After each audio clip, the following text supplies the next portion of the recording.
ولا ألوانهم ولا جنسهم ولا عرقهم ولا مذهبهم. هذه المساواة إلهية.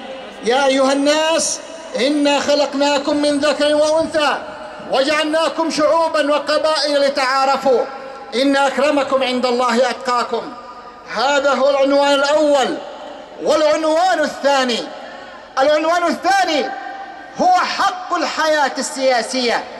لا يمكن لأحد أن يلغي الآخر في حقه في الحياة السياسية، أن يمارسها وأن يقوم بها، لأن بالممارسة السياسية الحرة نجسد الديمقراطية ونجسد الحريات.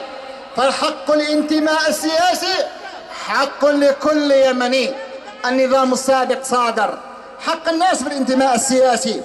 كلكم خضعتم أو عدد منكم خضع لابتزاز النظام السابق، أن يكون الناس ذو انتماء سياسي واحد.